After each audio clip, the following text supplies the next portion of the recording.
ప్రభు పేరట మీ అందరికీ శుభాభివందనములు. ఈరోజు దేవుని వాక్యము.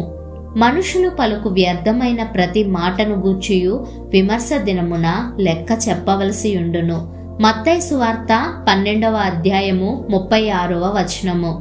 ప్రియ సహోదరి సహోదరుడా, మనం నోటి నుండి వచ్చే మాటను బట్టే మనం నీతిమంతులుగా తీర్చబడతాం. ఆ నోటి మాటను బట్టియే అపరాధులుగా తీర్చబడతామని వాక్యం సెలవిస్తుంది. హృదయం నిండి ఉన్న దాన్ని బట్టే నోరు మాట్లాడుతుంది. కనుక మన హృదయాన్ని వాక్యంతో నింపుకొని ఆ వాక్యాన్ని ధ్యానించడం మనకు క్షేమకరం. ప్రియమైన దేవుని పిల్లల్లారా, ఎప్పుడు మన మాటలు ఉప్పు వేసినట్టు రుచికరంగాను కృపాసహితంగాను ఉండాలే తప్ప మన నోటి మాటల వల్ల ఏ ఒక్కరూ గాయపరచబడ్డానికి వీల్లేదు. ఎవరి మధ్య మన మాటలు కలహం పుట్టించడానికి వీల్లేదు. బైబిల్ అంటుంది, ఏ నరుడును నాలుకను సాధు చేయలేడు, అది మరణకరమైన విషంతో నిండినది అని. మన నోటి నుండి దేవుణ్ణి స్తుతిస్తున్నాం, అదే నోటి నుండి ఆ దేవుని రూపులో ఉన్న మనిషిని దూషిస్తున్నాం. కనుక ఇలా మన మాట తీరు ఉండకూడదు. మన నోటి నుండి ఎప్పుడు కోపం గాని, ఆగ్రహం గాని, దుష్టత్వం గాని, దూషణ గాని మన నోటి నుండి కాని మాటలు కాని రావడానికి అస్సలు వీల్లేదు.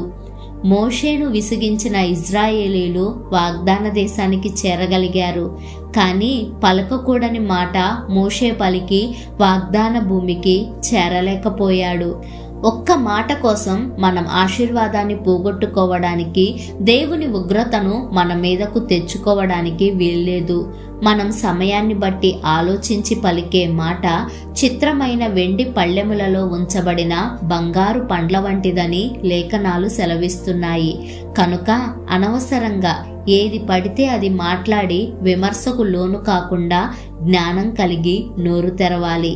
అటువంటి మృదువైన మాట తీరు మనం కలిగి జీవించులాగున దేవునికి ప్రార్థిద్దాం. ప్రార్థన. మహాపరిశుద్ధుడా, సర్వోన్నతుడా, సర్వాధికారి, సర్వ సృష్టికర్త, నీ మహోన్నతమైన అయ్యా అత్యున్నతమైన నామాన్ని బట్టి మీకు నిండు కృతజ్ఞతలు. అనుదినం మీ రూపులోకి మమ్మల్ని మార్చడానికి అయ్యా మీ వాక్యం ద్వారా మమ్మల్ని బలపరుస్తున్నందుకు స్తోత్రాలు. మా నోటి మాటలు ఉప్పు వేసినట్టు రుచికరంగా కృపాసహితంగా ఉండాలి. మా హృదయంలో నీ వాక్యం ఉన్నప్పుడే నాయన అటువంటి జ్ఞానం, అటువంటి మాట తీరు మాకు వస్తుంది. కనుక దివారాత్రాలు నీ వాక్యాన్ని ధ్యానించి నీ సన్నిధిలో నాయన ఎదిగి మేము సంతోషంగా సమాధానం కలిగి ఇతరులకు ఆశీర్వాదకరంగా జీవించే ధన్యత మా అందరికీ దయచేయమని యేసు అను సర్వశక్తి కలిగిన నామమున ప్రార్థిస్తున్నాము తండ్రి. ఆమేన్.